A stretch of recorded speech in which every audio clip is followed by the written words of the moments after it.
Assalamualaikum warahmatullahi wabarakatuh. Salam sejahtera, Om Swastiastu, Namo Buddhaya, dan salam kebajikan bagi kita semua. Perkenalkan, saya Evensius Dimas Hendro Ribeiro MPD dengan NUPTK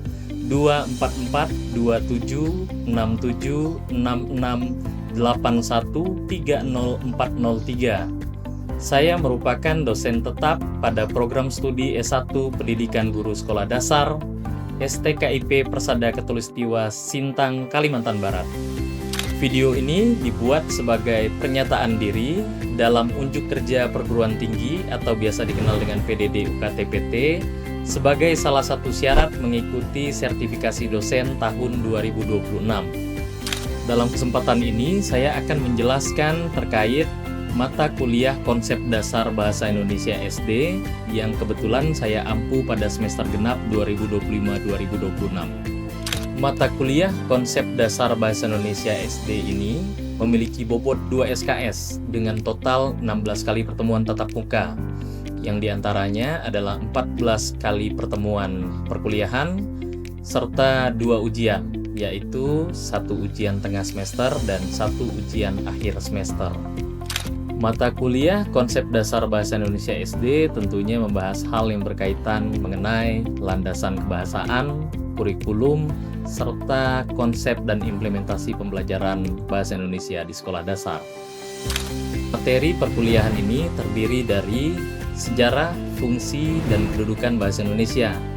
Kemudian kita juga akan melihat bagaimana keterbacaan buku siswa, berbagai pendekatan dalam pembelajaran sastra anak, media pembelajaran, evaluasi pembelajaran, dan implementasi gerakan literasi sekolah.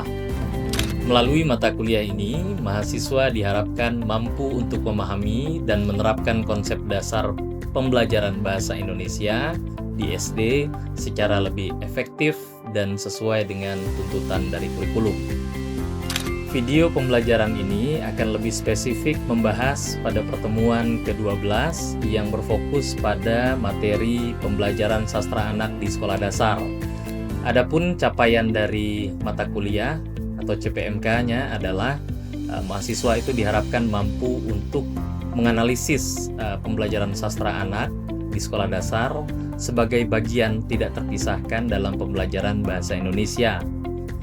Beserta sub CPMK-nya, yaitu mahasiswa mampu menganalisis konsep, karakteristik, dan implementasi pembelajaran sastra anak di sekolah dasar. Nilai akhir mahasiswa pada mata kuliah ini pada akhirnya akan diperoleh melalui beberapa kriteria, yakni yang pertama adalah kehadiran, itu mencakup seberapa aktif mahasiswa menanya, berdiskusi, dan lain-lain, sebesar 10%.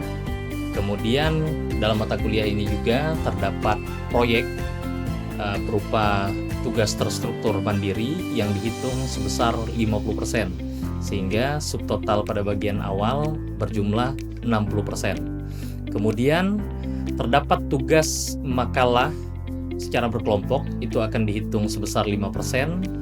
Terdapat juga kuis atau latihan soal yang juga dihitung sebesar 5%.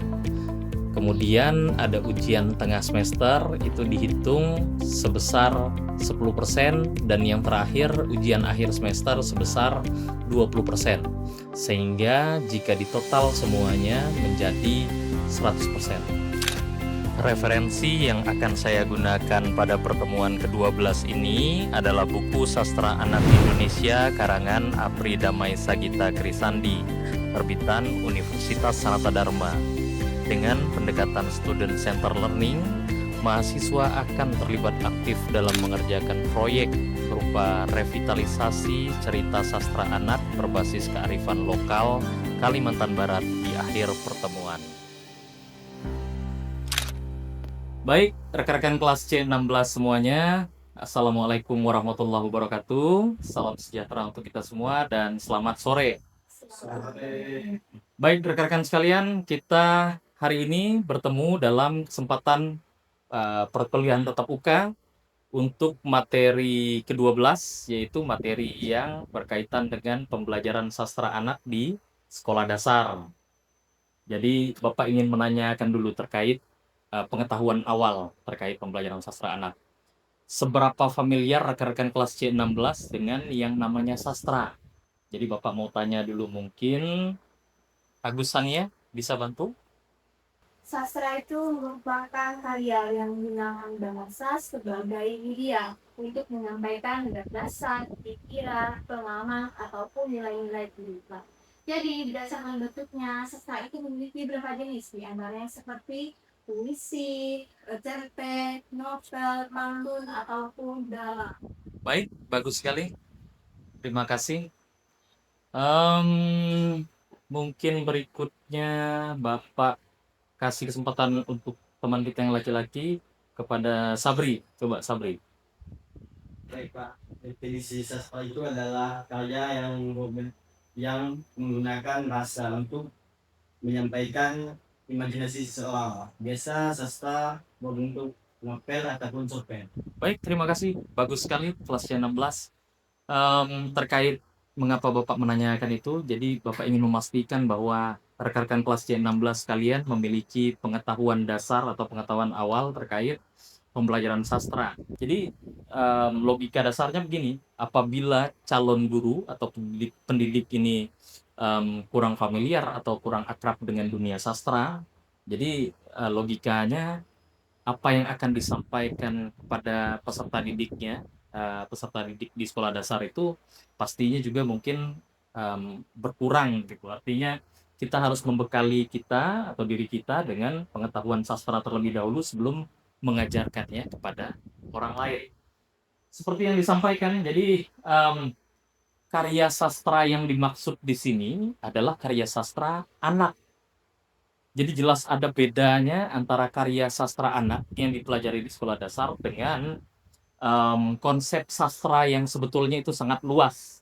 Artinya sastra itu ada banyak sekali genre dan jenisnya. Apalagi mengingat sastra itu sebetulnya didominasi oleh kisah-kisah yang sangat-sangat apa ya, sangat-sangat dalam maknanya. Pernah nonton film Tenggelamnya Kapal Van der Wijk? Pernah. Apa yang dikisahkan dalam cerita itu? Ada yang mau coba?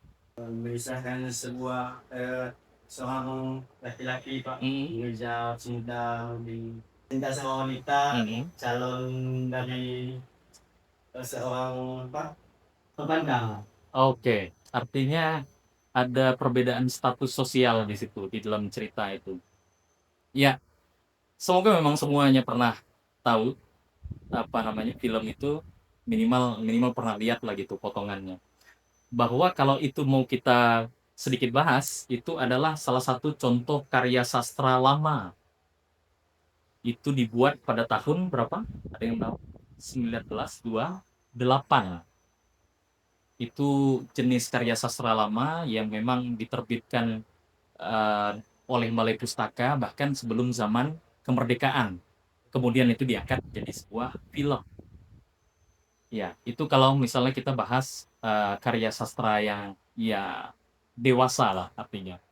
Tapi kalau kita kaitkan dengan materi kita pada hari ini, tentu itu bukanlah merupakan jenis karya sastra anak. Lantas bagaimana kalau seandainya kita mau bertanya, jadi seperti apa sih karya sastra SD? Kalaulah tadi Bapak sudah membahas karya sastra yang dicontohkan salah satunya tadi adalah yang berjudul Tenggelamnya Kapal Van der Wijk itu karya sastra yang unsurnya lebih kompleks, itu dikonsumsi oleh orang dewasa. Lantas seperti apa sastra anak? Dengan segala macam definisi yang sudah disebutkan tadi oleh rekan-rekan kelas 16. Karya sastra anak berarti yang seperti Febri, Cerita lebih cerita rakyat, mungkin lebih emas. seperti Timun Mas dan Si Kancil. Apalagi yang diketahui oleh kelas C16? Malin Kundang, kemudian apa lagi? Apa? Buto Ijo, terus bawang merah, bawang putih, terus apa lagi? Batu Menangis. Oke, itu sepertinya lokal ya dari daerah kita di Kalimantan Barat. Tidak apa-apa. Oke, terima kasih. Artinya teman-teman masih mengikuti perkuliahan kita dan punya fokus konsentrasi terhadap perkuliahan ini.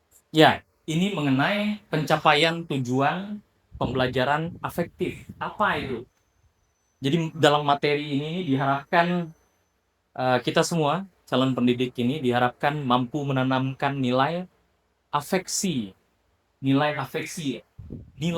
karakter melalui sebuah cerita atau karya sastra untuk anak-anak kita di sekolah dasar. Guru itu sebenarnya mampu bahkan membentuk identitas moral, bahkan meningkatkan kemampuan berbahasa siswa-siswi SD itu melalui kisah-kisah yang menginspirasi. Seperti apa gambarannya?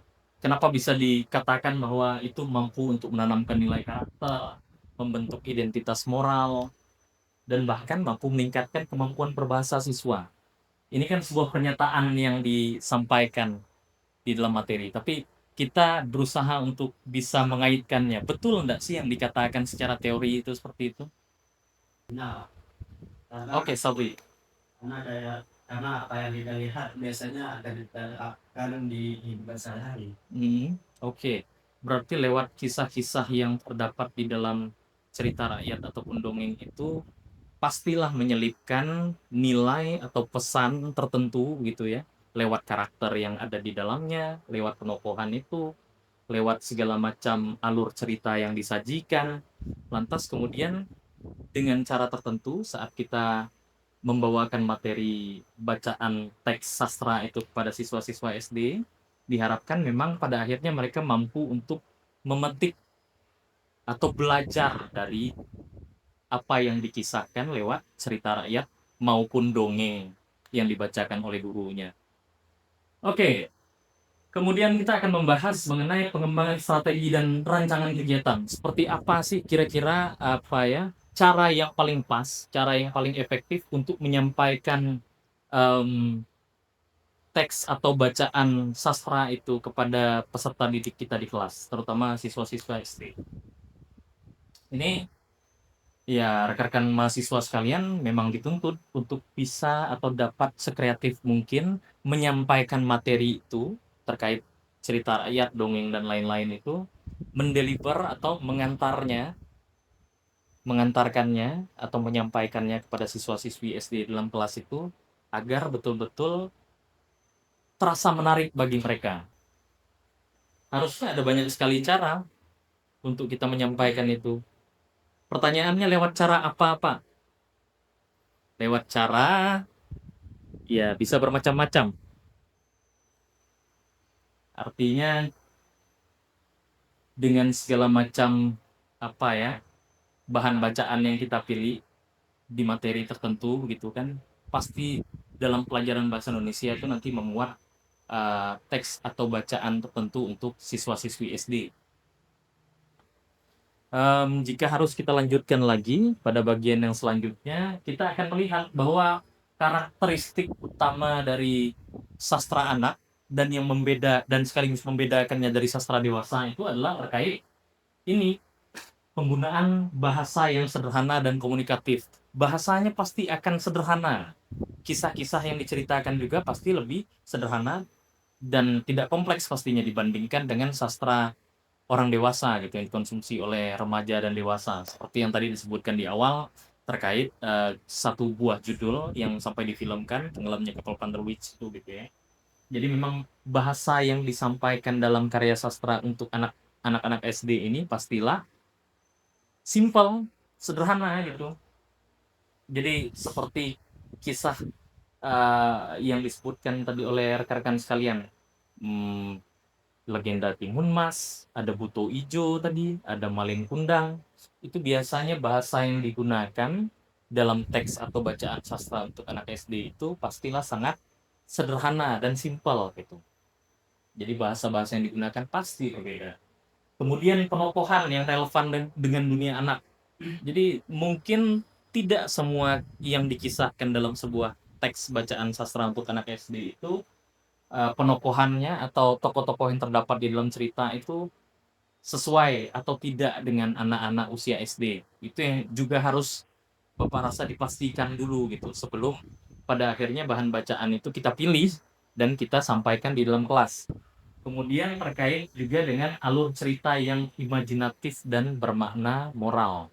Apalagi sekarang di zaman ini kan adik-adik kita di sekolah dasar itu pasti hampir selalu di kesehariannya menggunakan telepon pintar atau smartphone. Jadi mereka mengakses segala sesuatu, hiburan, bahkan permainan, games itu ya, di dalam handphone. Jadi memang akan ada apa ya, semacam kesulitan juga mungkin bagi kita selaku pendidik itu memilih bahan di dalam mengajar yang betul-betul bisa sesuai dengan kebiasaan mereka sekarang gitu. Adik-adik kita atau ponakan kita yang di sekolah dasar itu untuk bisa tertarik melihat atau bahkan membaca, apalagi membaca gitu ya.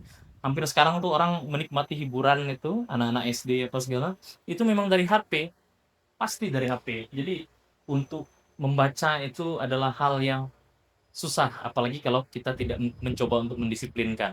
Gurunya pasti berusaha untuk bilang apa namanya, "Nak, kamu harus ini ya, rajin baca ya.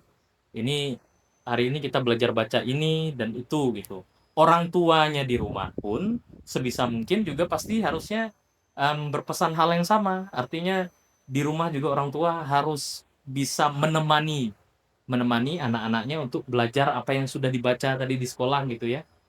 Kemudian dibaca ulang bersama orang tua. Jadi orang tua juga bisa memastikan anaknya mau baca enggak sih di tengah gempuran teknologi zaman sekarang yang mereka tuh ya pastinya memilih untuk tidak membaca, lebih baik menonton.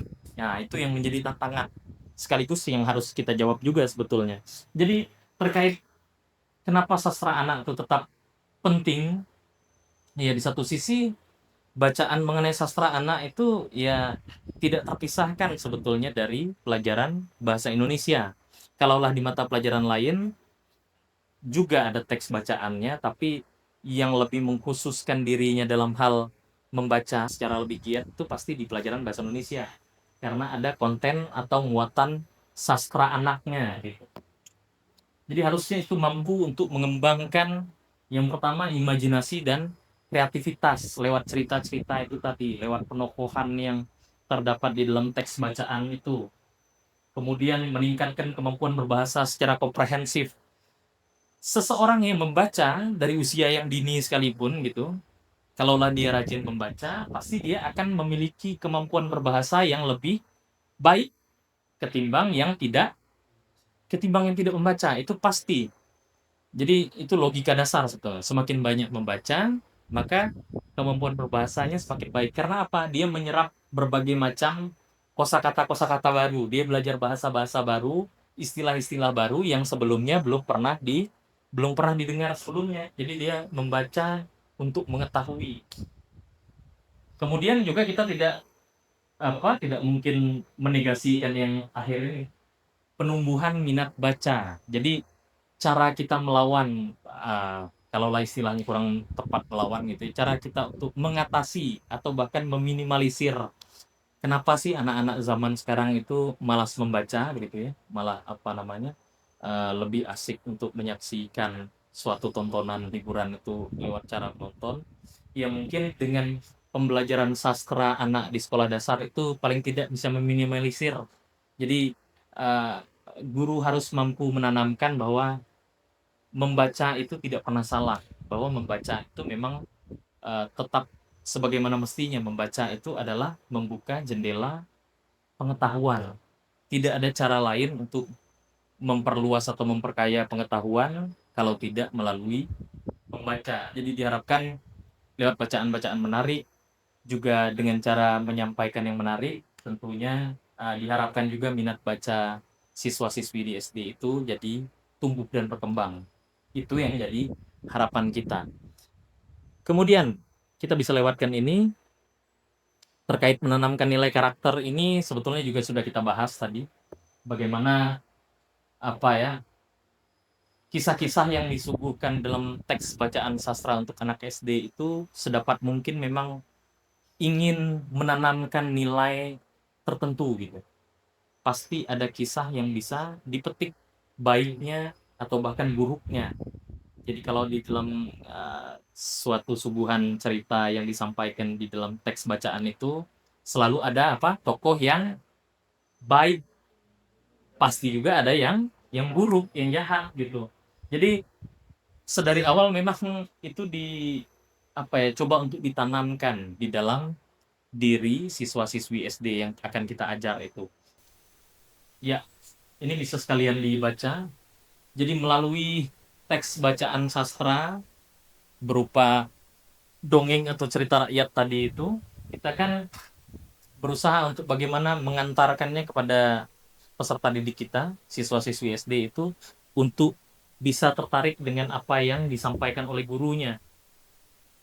Jadi ada beberapa strategi sebetulnya yang biasanya dilakukan oleh guru. Ada yang menerapkan metode membaca nyaring, mendongeng, artinya membaca dengan lantang di dalam kelas, gitu kan. Membaca artinya melibatkan indera auditoris atau indera pendengaran. Artinya mungkin bisa gurunya yang membacakan di depan kelas, atau mungkin bisa dipilih salah satu dari siswa-siswi SD-nya untuk kemudian membaca secara bergantian. Itu bisa juga. Artinya melibatkan siswa-siswi SD secara langsung untuk membaca teks ceritanya, atau melalui bermain peran. Bermain peran juga bisa, artinya guru menugaskan secara langsung gitu. Ada cerita dongeng atau cerita rakyat yang memang dipilih, judulnya apa gitu misalnya.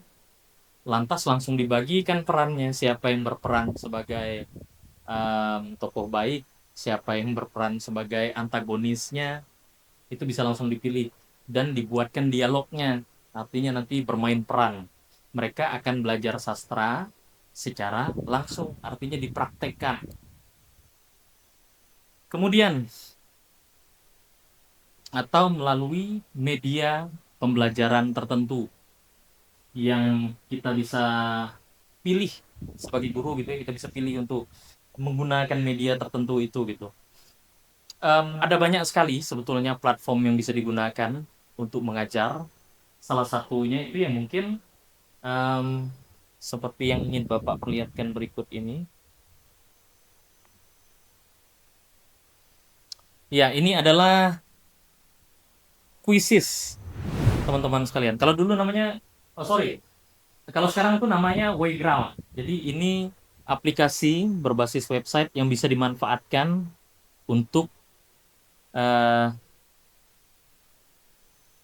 menyampaikan terkait materi sastra anak. Kita saksikan dulu ya. Ini video berdurasi 3 menit. Judulnya Nasi yang Menangis. Ya, oke, kita sudah menyaksikan ini tadi media atau bacaan terkait sastra yang kemudian dibuat menjadi apa? Menjadi video. Videonya kemudian diupload di YouTube, bisa. Kemudian nanti rekan-rekan sekalian bisa menggunakan sebuah website yang namanya Wayground. Di Wayground ini kita bisa membuat akun, kemudian mengupload dongeng atau kisah yang sudah kita buat tadi itu ke dalam video YouTube, dan link video YouTube-nya kita sertakan di web ini. Jadi nanti Bapak akan beri sesi khusus untuk untuk menampilkan seperti apa nanti membuat akun, kemudian menampilkan video YouTube-nya di Wayground ini. Sebetulnya sama saja mau nonton dari YouTube atau dari Wayground, tapi masalahnya di Wayground ini kita atau sudah ada yang pernah akses Wayground sebelumnya? Jadi di Wayground ini kita bisa bahkan membuat kuis interaktif untuk bisa langsung dikerjakan. Jadi misalnya setelah siswa-siswi SD menonton video yang ditampilkan, kemudian kita bisa membuat kuis. Kita bisa membuat kuis secara langsung dari aplikasi ini. Nanti akan ada sesi khusus. Jadi mereka nanti akan bisa mengisi berupa pilihan ganda atau bahkan pertanyaan sederhana yang kita siapkan di Wayground, untuk kemudian mereka bisa mengisi, dan pada akhirnya nanti akan bisa kita peroleh juga nilai yang mereka dapatkan, seberapa mereka paham dengan dongeng atau kisah inspiratif yang sudah ditonton. Kemudian nanti mereka menjawab pertanyaan terkait di situ. Oke, itu nanti sesi terpisah. Oke, kita masuk ke sesi terakhir. Jadi ini berbicara mengenai evaluasi dan solusi dari pembelajaran. Kalau harus kita rangkum, ya dari materi pertemuan ke-12 ini bahwa memilih media pembelajaran yang baik pada akhirnya mungkin bisa mengatasi rendahnya minat membaca. Bukannya lewat video dan media belajar tadi, siswa-siswi juga tetap membaca gitu, selain mereka disuguhi dengan audio dan visual gitu, tapi ketika ada teks yang harus mereka baca, mata mereka pun pasti minimal melihat teks dan membaca teks yang muncul begitu. Itu memang PR kita semua saya rasa, tidak hanya guru atau calon guru, bahkan orang tua di rumah pun punya PR yang sangat berat gitu. Bagaimana menumbuh kembangkan minat baca anak-anak kita. Juga penerapan metode pembelajaran yang aktif dan relevan itu ya artinya kita harus belajar hal-hal baru. Apapun yang kita temukan di internet, kemudian kita adopsi karena kita rasa oh sepertinya bisa dipakai ini, tidak ada salahnya. Artinya kita tidak bisa memanfaatkan segala sesuatu yang sudah terlalu lampau. Guru hanya ceramah di depan kelas itu mungkin hanya berlaku di zaman ketika saya masih usia SD dulu gitu, bapak masih SD. Kalau sekarang kan SD-nya sudah canggih-canggih semua, bahkan ada koneksi internet di mana-mana gitu. Kalau kalau seandainya berada di kota gitu. Jadi memanfaatkan media atau bahan pembelajaran yang up to date itu bapak rasa itu wajib. Oke, kita sampai pada akhir pertemuan ke-12 ini. Kita melihat banyak sekali cerita dongeng nasional gitu yang sudah biasa kita kenal yang kalian sebutkan masing-masing tadi. Tapi kita tidak berbicara mengenai cerita-cerita lokal kita. Padahal kita punya kearifan lokal sendiri gitu. Cerita-cerita rakyat yang hidup di tengah-tengah masyarakat kita di Kalimantan Barat. Khususnya lagi di mana? Di Kabupaten Sintang, Kabupaten Kapuas Hulu, itu mungkin belum mendapat tempat. Artinya kalau kita sudah pernah kenal dengan dongeng-dongeng nasional yang lain, Malin Kundang dari daerah Sumatera Barat gitu kan, Buto Ijo dan Timun Mas itu dari Jawa gitu, dan lain-lain. Lah, kenapa kita tidak mengangkat cerita-cerita lokal yang kita punya di Kalimantan Barat, khususnya Sintang, Kapuas Hulu dan sekitarnya begitu ya. Jadi yang akan menjadi proyek dalam mata kuliah ini, dan ini nilainya paling besar. Kalian tahu sendiri ini proyek itu nilainya 50% dari akumulasi nilai akhir yang untuk memperoleh nilai di mata kuliah ini. Bapak beri proyek untuk merevitalisasi dongeng atau cerita rakyat di daerah kita masing-masing di Kalimantan Barat. Jadi nanti ini rekan-rekan sekalian diminta untuk ya bisa wawancara tokoh daerah setempat di desanya masing-masing, di daerahnya masing-masing. Kalau seandainya butuh untuk mewawancarai tokoh-tokoh yang masih mengetahui cerita-cerita yang pernah ada dan hidup di daerah kita itu, silahkan diwawancarai, didokumentasikan gitu untuk kemudian ditranskripsikan. Artinya apa? Setelah nanti mewawancarai tokoh-tokoh terkait itu dan sudah didapat datanya, kemudian ditranskripsikan. Setelah ditranskripsikan ke dalam teks, nanti dimanfaatkanlah segala macam software atau aplikasi untuk mengubah tampilannya menjadi sesuatu yang visual, yang lebih menarik secara visual gitu. Dapat dibuat kartunnya, ya, tampilan animasinya begitu maksudnya. Animasi, jadi kisah itu hidup. Kalau hanya teks gitu kan, itu tidak ada tidak bisa dilihat secara visual gitu. Melainkan nanti kalau sudah dibuat menjadi animasi, itu mungkin lebih menarik. Dan itu akan digunakan atau kita uji cobakan pada siswa-siswi SD mungkin di sekitaran Kabupaten Sintang, kalau seandainya nanti proyeknya sudah jadi. Baik, begitu saja Bapak rasa untuk pertemuan perkuliahan kita di pertemuan yang ke-12 ini. Ini sudah sore. Bapak cukupkan sekian pertemuan kita pada hari ini. Terima kasih dan selamat sore kelas C16. Sore.